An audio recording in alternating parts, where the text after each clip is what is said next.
Class 12-এর third সেমিস্টারের জন্য একটা ইম্পর্টেন্ট চ্যাপ্টার পড়াচ্ছি। চ্যাপ্টারটি ট্যানজেন্ট অ্যান্ড নর্মাল, স্পর্শক ও অভিলম্ব।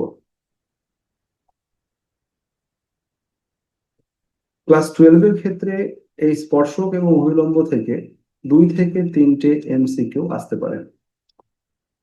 এই চ্যাপ্টার থেকে যে টাইপের প্রবলেম আসতে পারে আমরা সেই টাইপের প্রবলেম নেব এবং তার সলিউশন করব। ঠিক আছে? তো এই চ্যাপ্টারটা শুরু করতে গেলে আমাদের দুটো কনসেপ্ট লাগবে। একটা হচ্ছে ট্যানজেন্ট, অর্থাৎ স্পর্শকের সমীকরণ, আর একটা হচ্ছে কি বললাম, নর্মাল, অর্থাৎ অভিলম্বের সমীকরণ। এই দুটো সমীকরণ আমাদের লাগবে। এখানে এই চ্যাপ্টার অনুযায়ী যে x1, y1 একটা বিন্দু, যে বিন্দুটা একটা বক্রের উপর অবস্থিত, y=f(x) বক্রের উপর অবস্থিত। তাহলে এই x1, y1 বিন্দুতে y=f(x) বক্রের উপর স্পর্শকের যে সমীকরণ, স্পর্শকের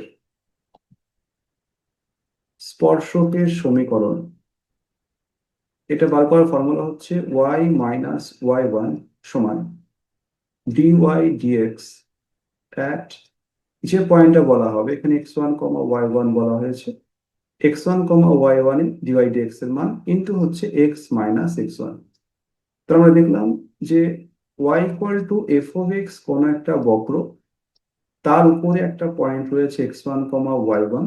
এই পয়েন্টে যদি আমি স্পর্শকের সমীকরণ বার করি তাহলে ফর্মুলা হবে y-y1 সমান dy dx, যে পয়েন্টটা বলা থাকবে সেই পয়েন্টে dy dx এর মান ইন্টু x-x1। ঠিক আছে? তাহলে এই যে স্পর্শক, এই স্পর্শকটা একটা সরলরেখার সমীকরণ, তাই না? তাহলে সরলরেখার সমীকরণ যদি হয়, একটা সরলরেখার সমীকরণ কি জানি আমরা, y-y1 সমান m ইন্টু x-x1। এটা হলো একটা সরলরেখার সমীকরণ। এই যে এম, এই এমটাকে আমরা বলবো সরলরেখার প্রবণতা। এই প্রবণতা আমরা জানি যে ট্যান থিটা। তাহলে এই স্পর্শকের সমীকরণ যদি এটা হয় এবং এই স্পর্শকের সমীকরণ মানে সরলরেখার সমীকরণ, যদি আমি এটার সঙ্গে এটা তুলনা করি তাহলে এখানে আমরা বলতে পারি যে স্পর্শকের যে প্রবণতা, সেই প্রবণতাকে আমরা লিখবো ডিওয়াই ডিএক্স আকারে, যেটাকে আমরা লিখতে পারি ট্যান থিটা। তাহলে এখানে শিখলাম কি, যে x1, y1 বিন্দুতে y=f(x) কোণ যদি একটা বক্র থাকে, সেই বক্রের উপরে স্পর্শকের সমীকরণ হবে y-y1 সমান dy dx ইন্টু হচ্ছে x-x1। ঠিক আছে? যেখানে স্পর্শকের প্রবণতা আমরা বলবো কত, dy dx। একই রকম ভাবে y=f(x) কোন একটা বক্র, x1, হচ্ছে y1 কোন একটা বিন্দুর উপরে যদি আমরা অভিলম্বের সমীকরণ বার করতে চাই, অভিলম্বের সমীকরণ, তাহলে অভিলম্বের সমীকরণ বার করার ফর্মুলা হচ্ছে y-y1 ইজ ইকুয়াল টু হচ্ছে মাইনাস dx dy, যে পয়েন্টটা বলা হবে সেই পয়েন্টে x1, y1 ইন্টু হবে x-x1। খেয়াল রাখতে হবে স্পর্শক এবং অভিলম্ব হচ্ছে পরস্পর লম্ব। স্পর্শকের যে প্রবণতা সেটা আমরা পেলাম কত, dy dx, আর অভিলম্বের যে প্রবণতা সেটা পাবো আমরা মাইনাস dx dy। তাহলে শেষমেশ যেটা আমাদেরকে মনে রাখতে হবে, এক হচ্ছে স্পর্শকের সমীকরণ, আর একটা হচ্ছে অভিলম্বের সমীকরণ। যদি এখানে বলা হয় যে x1, হচ্ছে y1 কোন একটা বিন্দুতে y=f(x) কোন একটা বক্রের উপর স্পর্শকের সমীকরণ, তাহলে স্পর্শকের সমীকরণ যেটা, সেটা বার করার নিয়ম হচ্ছে y-y1 সমান dy dx x1, y1 বিন্দুতে ইন্টু হবে x-x1, যেখানে স্পর্শকের যে প্রবণতা সেটা হচ্ছে dy dx সমান হবে tan থিটা।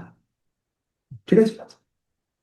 আর x1, হচ্ছে y1 বিন্দুতে যদি আমরা y=f(x) কোনো একটা বক্রের উপরে অভিলম্বের সমীকরণ বার করতে চাই, অভিলম্বের সমীকরণ, তার ফর্মুলা হচ্ছে ওয়াই মাইনাস ওয়াই ওয়ান সমান মাইনাস ডিএক্স ডিওয়াই। যে বিন্দুতে বলবে সেই বিন্দুতে X one comma Y one into X minus X one, যেখানে অভিলম্বের যে প্রবণতা সেটা হচ্ছে মাইনাস ডিএক্স ডিওয়াই।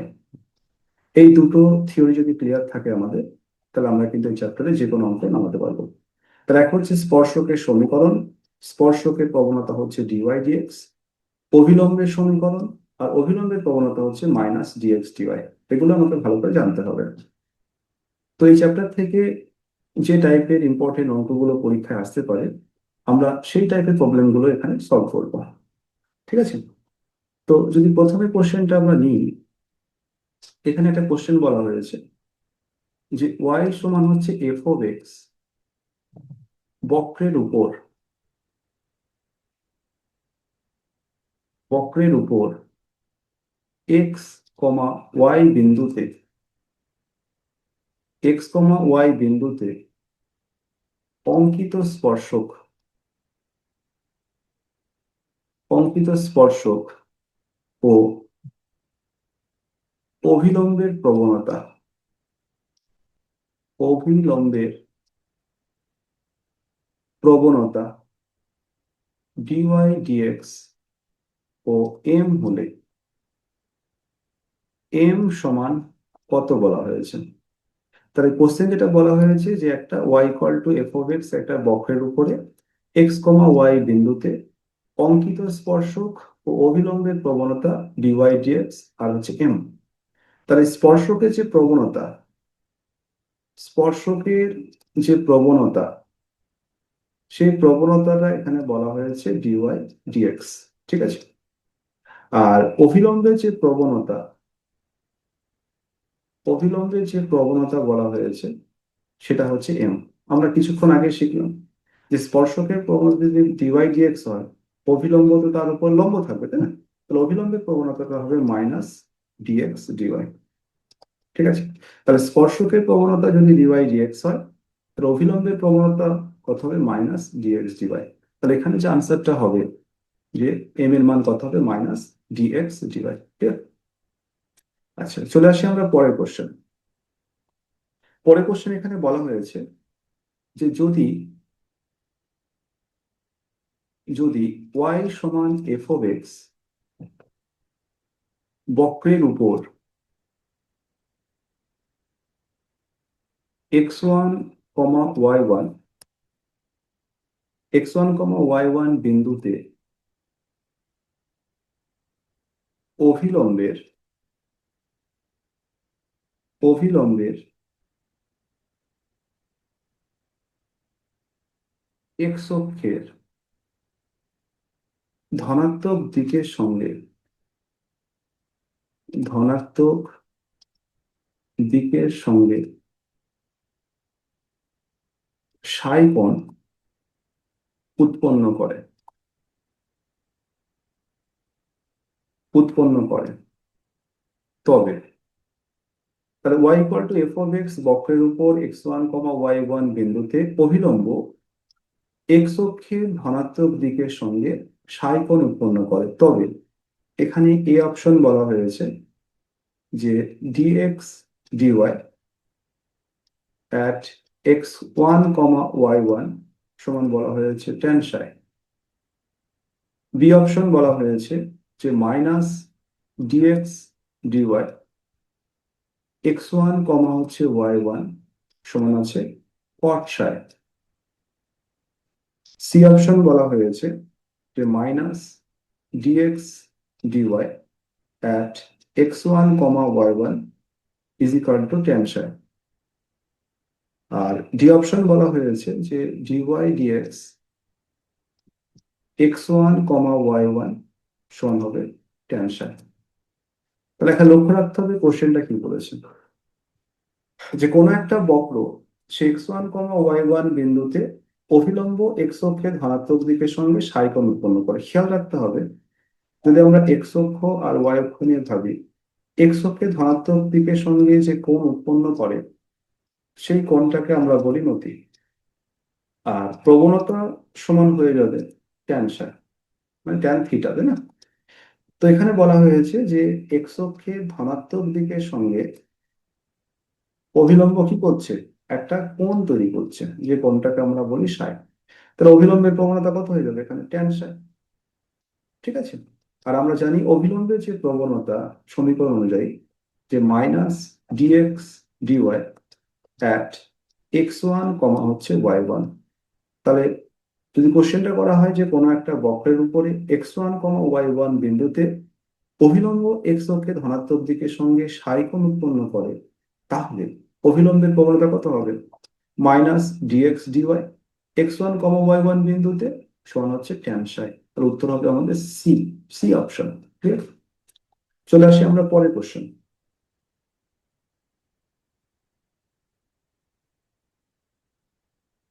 লক্ষ্য রাখতে হবে পরের কোশ্চেনটা কি বলছে। এখানে কোশ্চেনটা বলা হয়েছে এক্স স্কোয়ার সমান 4ay অধিবৃত্তের উপর, অধিবৃত্তের উপর 280 কমা a² বিন্দুতে অভিলম্বের নতিমাত্রা। এ অপশন দেওয়া আছে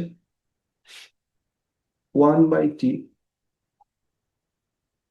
বি অপশন দেওয়া আছে 1, সি অপশন দেওয়া আছে -t, আর ডি অপশন দেওয়া আছে -1/t। আগে লক্ষ্য রাখতে হবে কোশ্চেনটা কি বলছে। কোশ্চেনটা বলা হয়েছে যে এক্স স্কোয়ার ইকুয়াল টু হচ্ছে 4ay অধিবৃত্তের উপর 280 কমা 80² বিন্দুতে অভিলম্বের নতিমাত্রা। তো অভিলম্বের নতিমাত্রা বার করার ফর্মুলা হচ্ছে -dx dy। তাহলে প্রথমে যে বক্রটা আমাদের দেওয়া আছে যে এক্স স্কোয়ার ইকুয়াল টু হচ্ছে 4ay, এই বক্র থেকে আমরা কি করব, -dx dy বার করব। তো কি করতে হবে, প্রথমে মাইনাস না করে আমরা ডিএক্স ডিওয়াই বার করি। তাহলে ডিএক্স ডিওয়াই পেতে গেলে ওয়াই সাপেক্ষে ডেরিভেটিভ করতে হবে।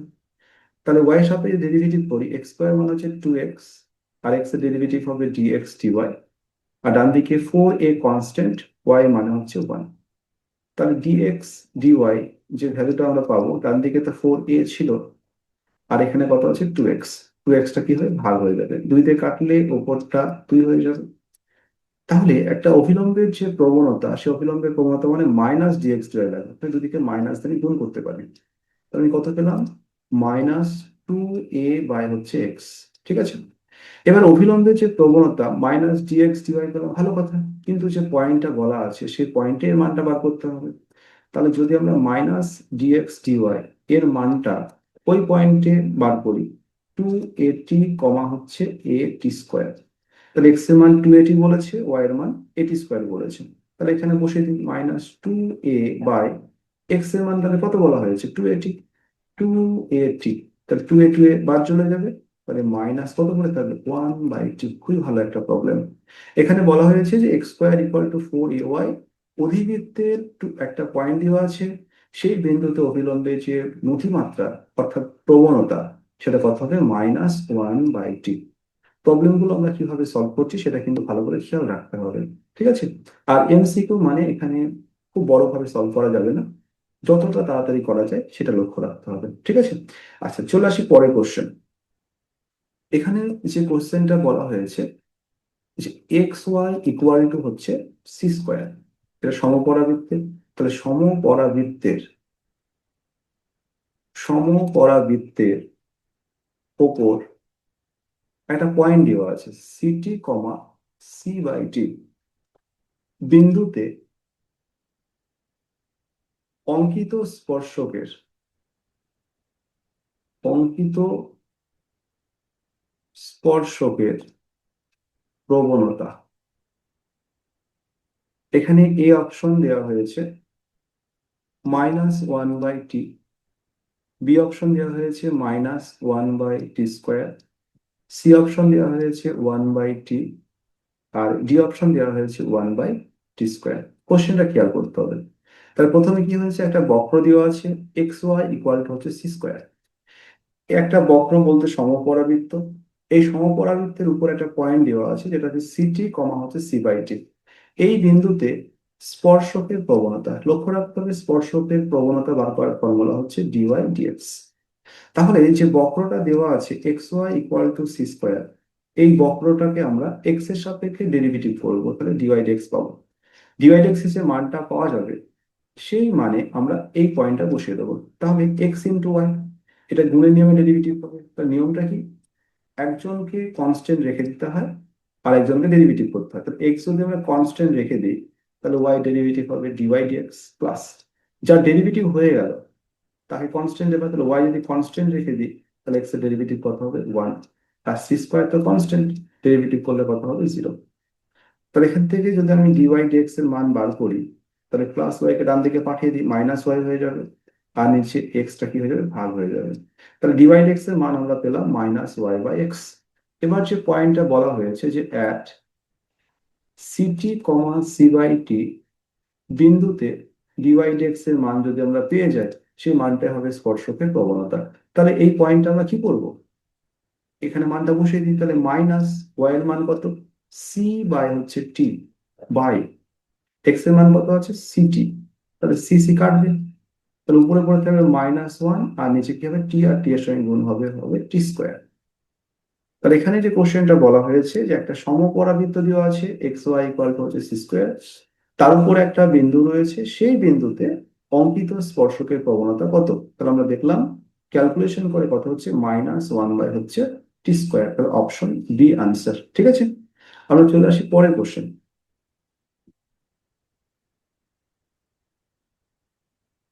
ঠিক আছে, এখানে যে কোশ্চেনটা করা হয়েছে যে এক্স ওয়াই সমান সি স্কোয়ার সমপরাবৃত্তের উপর সমপরাবৃত্তের উপর X one comma Y one বিন্দুতে বিন্দুতে অভিলম্বের প্রবণতা অভিলম্বের প্রবণতা এরকম প্রবলেম দেওয়া হয়েছে। তাহলে একটা সমপরাবৃত্তের সমীকরণ দেওয়া আছে, সেই সমপরাবৃত্তের উপর X one comma Y one বিন্দুতে আমরা অভিলম্বের প্রবণতা বার করবো। তো অভিলম্ব প্রবণতা বার করার ফর্মুলা দেখলাম মাইনাস কত হবে ডিএক্স ডিওয়াই। তাহলে যে বক্রটা আমাদের বলে দেবে X Y equal to C square, সেই বক্রটাকে আমরা ওয়াই এর সাপেক্ষে ডেরিভেটিভ করে ডিএক্স ডিওয়াই বার করবো, মেন টার্গেট। যদি ওয়াই এর সাপেক্ষে আমরা ডেরিভেটিভ করি তাহলে এক্স যদি কনস্ট্যান্ট রাখা হয় তাহলে ওয়াই এর ডেরিভেটিভ ওয়াই এর সাপেক্ষে কত ওয়ান হবে, প্লাস যদি আমরা ওয়াইটাকে কনস্ট্যান্ট রেখে দিই তাহলে এক্স এর ডেরিভেটিভ ওয়াই এর সাপেক্ষে হবে ডিএক্স ডিওয়াই, আর সি স্কোয়ার যার সাপেক্ষে ডেরিভেটিভ করি না কেন জিরো হয়ে যাবে। আর এখান থেকে ডিএক্স ডিওয়াই এর ভ্যালু কত আসবে, তাহলে মাইনাস প্লাস এক্সটাকে ডান দিকে পাঠায় তাহলে মাইনাস এক্স হয়ে যাবে, আর ডিএক্স ডিওয়াই এর সঙ্গে যে ওয়াইটা গুণ করা ছিল ডান দিকে গেলে ভাগ হয়ে যাবে। কিন্তু অভিলম্বের যে প্রবণতা সেটা কি হয় মাইনাস লাগবে, দুদিকে আমি মাইনাস দিয়ে গুণ করলাম যেটা প্লাস হয়ে যাবে। এখন একটা পয়েন্ট বলা হয়েছে, সেই পয়েন্টটা হচ্ছে এক্স ওয়ান কমা হচ্ছে ওয়াই ওয়ান, এই বিন্দুতে মাইনাস ডিএক্স ডিওয়াই যেটা হচ্ছে অভিলম্বের প্রবণতা। তাহলে আমরা কত পাবো, এক্স এর মান হচ্ছে এক্স ওয়ান আর ওয়াই এর মান হচ্ছে ওয়াই ওয়ান। ক্লিয়ার, এখানে অপশন ছিল, তো অপশন কোনটা হবে এক্স ওয়ান বাই হচ্ছে ওয়াই ওয়ান। ক্লিয়ার তো।